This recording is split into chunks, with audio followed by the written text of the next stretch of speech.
Glad to be back with you guys tonight. I'm your host, Kacee Allen. This is the Kacee Allen Show. We got a big show tonight. We're going to talk about Candace Owens and her recent spectacular award. It's very honorable to receive Antisemite of the Year. I must say, she's one of the only people that are speaking truth nowadays. And what do you know? It's gotten her in trouble just like everybody else who has before her. So we're going to talk about her interview with USS Liberty survivor Phil Turney, the incident itself, and the mass reaction on X and social media, because this is one of the most trending topics as we speak. And we even made a post ourselves that is the current pin tweet and one of the top tweets discussing Candace Owens, which is at 60,000 views and 2,000 likes. So go ahead and give that a like and reshare if you support Candace Owens. And we're really going to discuss exactly how this narrative shapes into geopolitical events, the Trump administration, and cancel culture itself. So we got a big show. We're going to be discussing a lot of topics. And like I said, Candace Owens is at the front of this. And I think she's rather red-pilling everyone at this point, because she's one of the only people that is having real discussions about topics that would deem you an anti-Semite, which she received the award, and you would be canceled, which she also had to go through at the Daily Wire. So she's very brave to talk about these things and going full-fledged into the truth rather than taking money. And that's what we're about to do on this show, and that's what we are about on this show. If you guys have noticed, we're one of the only true free speech platforms on the internet, not only in Gen Z and my generation, which is very rare, but also in the entire internet. I mean, we're actually one of the only consistent shows that streams on a weekly basis on X. I think we're one of 10 shows that do that. I have to say, this is very bold of Candace doing this. I mean, she's speaking truth to power. She was completely ostracized at the Daily Wire, losing her job, losing her fame, getting kicked to the curb, and being deemed as a crazy person. I mean, just like they did to Trump and many figures we've talked about before, it's happening with her. But I would say that Candace getting 4.6 million views on that YouTube interview with Phil Turney is really a wake-up call to the world. People have the ability to distinguish lies, and the money is starting to really show. And especially if you follow the money, you can see that people on both sides are extremely corrupted. When you talk about the USS Liberty, it's a little weird that people like Charlie Kirk and Ben Shapiro will go at lengths to defend the opposition. Even someone like Phil Turney, they'll call him a conspiracy theorist for saying that Israel did this intentionally. But what's funny here is they consider themselves free speech champions, right? But they're not willing to interview this guy. They're not going to sit down with them and actually figure out what the truth is. They're just going to label him as a conspiracy theorist, and they're going to cancel anyone that has any opposition to the agenda that is solely dependent on the money that they're receiving from foreign countries. As crazy as that sounds, these are American conservative commentators wearing fake skin suits. I call it a skin suit because these are people acting as if they are, virtuous, real conservative populist individuals, but in reality, they're putting on this show and this act and receiving all this money from big corporate regimes, and many which are foreign countries, to be fake conservatives. I mean, that's the reality. If you go to any of these events like Turning Point USA, you can't even have this as a discussion. If you talk about the USS Liberty, if you even question America's support for Israel, they'll kick you out. Like, no joke. We'll show a clip later in the show. There was a kid that asked this exact question, asked about America's support for Israel, and even accused the USS Liberty of being blown up by Israel intentionally. What did Charlie Kirk do? He said, that is not going to be had here. We're not going to have this discussion. Don't be peddling conspiracy theories at my event. This is the right-wing free speech champion right here, supposedly. I mean, how are we going to act like this is real free speech? This is real Republican values, because it's not. And frankly, the term Republican is starting to diminish its term and be more of an ambiguous and broader way of looking at things, which is not good, because we've really parted ways from real conservative values. And I'm not saying as a whole, but especially the GOP establishment. They are much more corporate and not actually for the people as they say they are. I mean, it's just pretty crazy that the big corporations like this will put on this act and try to fool people like this. I mean, that's why I think independent journalism and independent streamers like myself are doing so well and getting traction like we never would have before. I mean, thanks to Elon, thanks to Chris Pavlovsky. But things like this are actually working because there is so much distrust in not only mainstream media, but people are starting to question people like Ben Shapiro, the Daily Wire, The people that pretend and say that they're about free speech and say they're the alternative media, even they're receiving mass funding just like any other corporate regime. So people are waking up, people are realizing this, and thanks to Elon, we're able to have this discussion. And that's why Candace Owens is one of the most trending topics on X right now, because this is what people want to see. People actually want to hear an honest conversation on both sides of the spectrum and interview people that most people would be uncomfortable with. So her interview with Phil Turney was really well. I watched most of it. It was a pretty accurate story, and that's the thing. If you're going to disagree with someone like Phil Turney who witnessed it firsthand, I just think you're such an audacious individual. Like, how can you actually sit there, especially if you're someone who's younger than him and wasn't even born when this happened? How can you sit here and say this guy's a conspiracy theorist and he's wrong, when he was someone who witnessed it firsthand and actually served our country honorably? I think that's just disgraceful. I mean, I understand if you maybe disagree, maybe you have an alternative viewpoint, but to actually label this guy as a conspiracy peddler, I mean, that's just so dishonorable. It doesn't matter who you are if you say that, and many people have, but again, this is all about truth and the fact that people are willing to protect the opposition of the truth.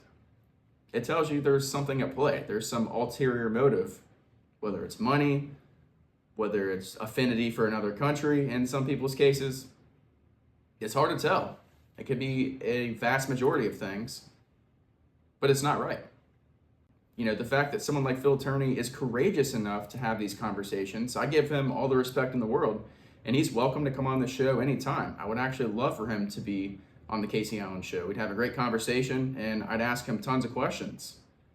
We've interviewed many veterans on this show before, so again, if anyone has any connections, feel free to reach out to him. We'd love to have him on the show. But these are real conversations that people have been canceled about. I mean, even Candace, look at her, for instance. She was demonetized on YouTube even after being fired from the Daily Wire. So she's making all this, fire content for everyone, giving us all this free game for no money on YouTube. At least we are not demonetized on YouTube. We actually are monetized on every platform besides TikTok. Fortunately, we got banned on there for the Kacee Allen Show TikTok. Our main account is still there, but it looks like TikTok will be gone here soon anyways. But we've not actually been through the cancel culture like someone like Candace Owens. And obviously someone like her has, she's got a lot more notoriety and fame and has made tons of money from what she's done. But that comes with a lot of risk. And that's something that many people are too afraid to do. I think the other day on X, it really did speak volumes of people that really care about truth compared to people that are corporately funded and only care about, playing politics here. Like, I understand politics is politics. But when it comes to truth seeking and actually giving your followers and giving the world the authentic perspective of what's going on, that comes first. And the people that didn't even mention Candace Owens, that didn't even see this as a topic of relevance, I think you know who you are. I mean, it's pretty obvious. The people that didn't even talk about this at all. It's either one, you're too afraid to, someone's paying you not to, or you clearly haven't done enough research and you disagree with all these people and think they're conspiracy theorists, probably like you think myself. But I'm here to tell you that's not the case. And that's not a knock on everyone who hasn't said anything about this, but it's a reality check. You should be able to speak freely about any incident, any topic, especially something as important as this. It doesn't matter who your political affiliation is with. It doesn't matter what organization you're involved in. You should feel free to talk about the truth and what's actually going on. Because if not, you're doing a disservice to everyone. You're really telling people, okay, I cannot talk about certain things. My Overton window is at a certain limit. And, I'm not going to go that far, even if my platform has millions and millions of followers, because someone's paying me not to, or it's not in my best political interest. So again, that's politics. That's never going to change. That's just the reality. But if we have more people like myself, like Candace, like people who are actually willing to talk over the power, who are willing to talk through the money, and be willing to get canceled, we're actually going to make a difference here. That's what's actually going to make a difference. Not just going out here peddling all these lies, going out here peddling all the, typical talking points. Let's talk about what's actually going on. Let's not be coerced and let's not be manipulated to say something else because it's in the best interest of the Grand Master. And again, these things weren't even a topic of discussion up until the last 6 months. I think October 7th really spoke a lot of volumes and especially woke someone like me up. I've never been really interested in Middle East politics. I obviously know Iraq was corrupt, there were no weapons of mass destruction, and we entered for the wrong reasons. I mean, I know all that, but when it comes to October 7th, it was really a shock to me. I wasn't someone that was immediately critical of Israel. I wasn't even red-pilled to all this at all. Like, I didn't think about the JFK, anything like that. So when October 7th happened, my first instinct, based on people I knew, trusted, and the GOP, like, the narrative was to feel so bad for Israel and to just completely get their support and completely give them that support. Not knowing exactly why, not understanding the strategic interest with the United States and Israel, but only because such a catastrophic and terrible incident occurred. We couldn't question why, we didn't exactly know why for a long time. And when you put the pieces of the puzzle together, it really starts to make sense. It makes sense how the U.S. had interest in having this happen, and so did Israel because they want to take more land. And it's really just the idea of the U.S. and wanting to be pro-war, putting money in politics, taking and overthrowing other governments.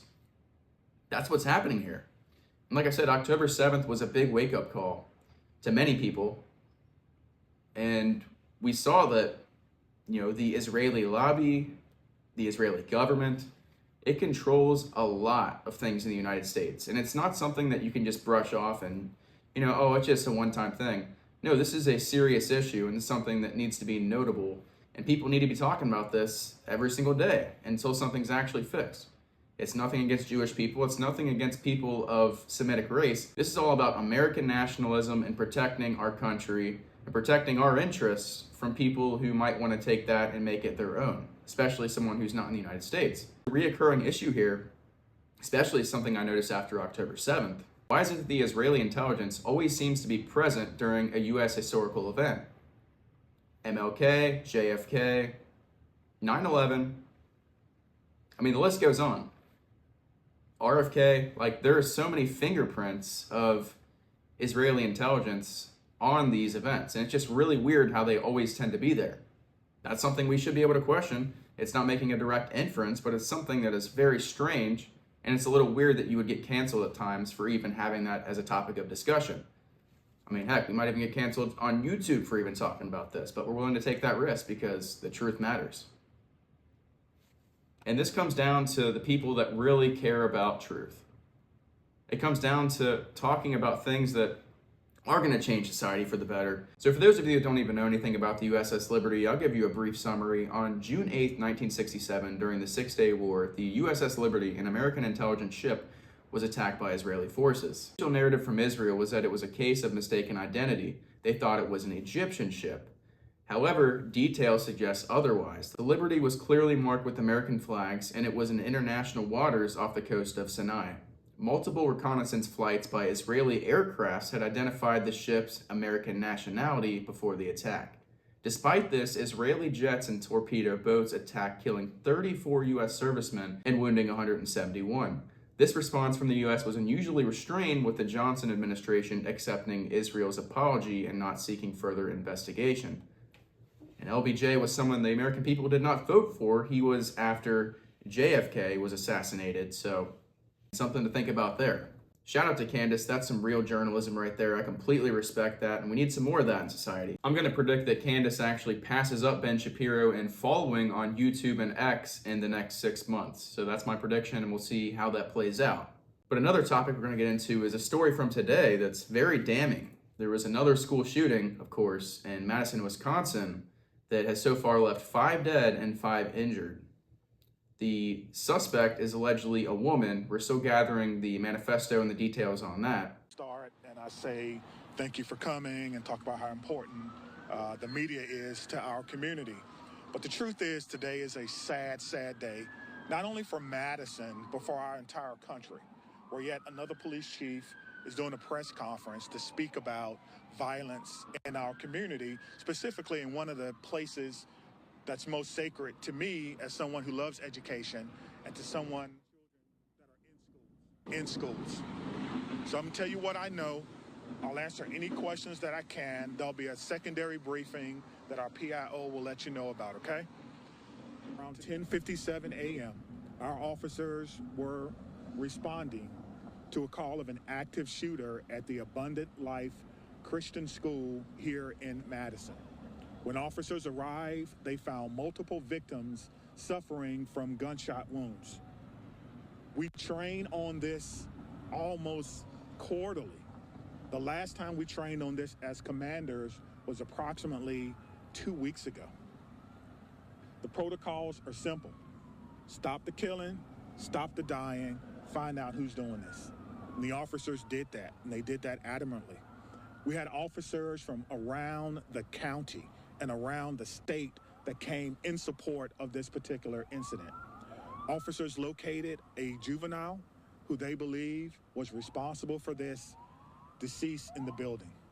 Additionally, the officers began administering life-saving efforts to anyone who was wounded and making sure that those persons were transported. What we know is that a total of about 7 persons were transported from the scene to area hospitals for treatment. We know that at least 3 people have lost their lives, including a juvenile person.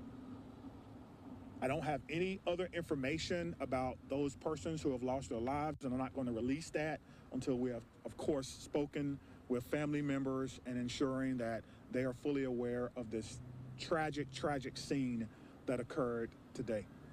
I want to thank all of the law enforcement partners and community. But yet again, another school shooting occurs under the Biden administration. There's been no protection put into place. Nothing has actually been protectively changing what's going on. We just allow this to happen. We allow these kids to go into school every single day with targets on their back. That's the reality. I mean, a lot of people don't want to have this conversation, but look at the Nashville shooting. Look at the Michigan shooting. Look at what happened in New Jersey, that Robert Kraft guy, whatever his name was. It's crazy that this keeps happening. We just expect these crazy lunatics to just not harm people because that's not in their nature.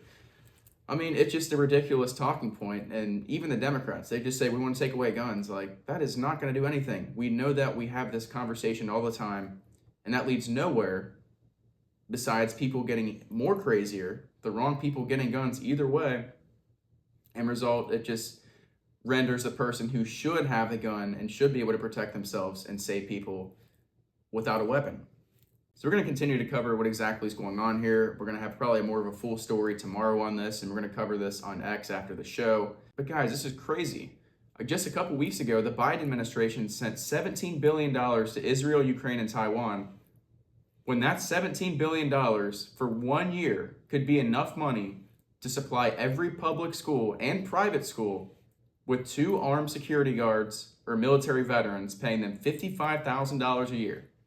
So that's $17 billion that we sent to foreign countries that could have literally gone to every single school, supplied them with not 1, but 2 armed veterans or military officers or ex-police officers, someone to ensure that the inside and the outside of the school is firmly protected, not just some one donut-eating resource officer. No disrespect to them, but that's just the reality.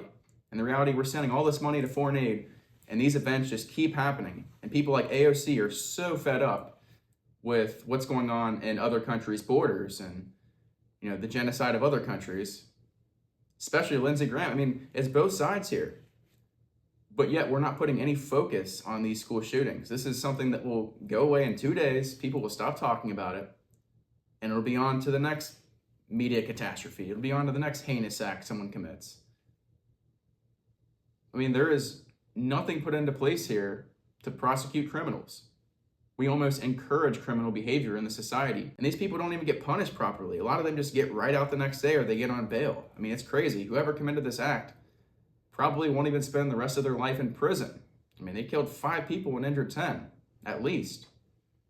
So again, prayers to the people in Wisconsin. And we can talk about solutions all day, but until we stop sending all this foreign aid and actually come up with the money to fund these schools in which they deserve, just to have protection, that'll go a long way. And I guarantee that would have prevented what happened in Wisconsin, or at least stopped the issue from getting worse. So that's something that really needs to be talked about more. It's always just gun control, or it's denial. There is no actual solution put into place. So that's something that needs to change. We've been talking about this for a long time. If you've been watching this show for as long as we've been going, since 2023, this was like one of the first shows we did, was the Nashville school shooting and the manifesto. We covered both of those, but we literally said the same thing 2 years ago. And look what's happened. Absolutely nothing. So that's something I'm going to continue to talk about, and hopefully, under this Trump administration, we have a serious talk about this. It's not just protecting the school, it's not guns, it's mental health. I mean, there's so many people out there that are having all these sort of crazy issues, especially my generation. All these kids are on Zoloft and Seroquel. Everyone seems to normalize ADHD medicine like it's just candy out of a vending machine. These things haven't been relative until the past 20 years. We've also, because of that, taken away mental health institutions. Like, we've literally gone from 35,000 to like 3,500. It's funny how we downsize the institutions, but we increase the number of mental health issues and really physical health issues as well. And it's just ridiculous that there's no solution. Like, we just keep talking the same talking point, right and left. Oh, gun control. Oh, we feel bad. Oh, send prayers. Yes, but let's actually be provocative about this. Let's get something done. And this is not one of those leftist liberal campaigns. I'm just talking about, let's do something that's going to benefit the American people. It's going to benefit the kids in society. It's going to really incentivize and leave comfortability knowing that your kids are being protected during the school days. And we have mental institutions to foster and take care of the people that are absolutely out of control. And we have a Department of Justice that's willing to prosecute the people that do commit these acts and set law and order. But again, these things are not happening. And then you also have the mass immigration of legal and illegal immigrants that is changing our culture in America. You can't deny that. It's been more apparent as time has gone on, and we've, brought in all these foreigners, and they're trying to adapt to our culture, and they're exhibiting theirs, and it just creates all these problems. So we've been monologuing for the past 20, 30 minutes. We're going to talk about a lot more things this week with what's going on in the Middle East and Russia, Ukraine. We're going to do some geopolitical events, and we were supposed to do the conspiracy reaction video and investigation on the Colorado International Airport. So we're going to do that probably tomorrow or Wednesday, give you guys some conspiracy reaction videos. I know everyone liked the DB Cooper one. To steer off of main events, we're going to do that as well. But like I said, we have a lot to talk about with the Middle East, with Russia. There's a lot going on with Syria. Assad has fled and released his first letter, taking political asylum in Russia. We'll talk a little bit about that tomorrow. And the rest of Trump's cabinet picks, we'll have to see if that actually gets confirmed. It's looking likely, although I disagree with many of his selections. I think there are many neocons and people who don't have our best interest at heart. It's looking like Pete Hegseth is going to get selected. So we'll talk about that.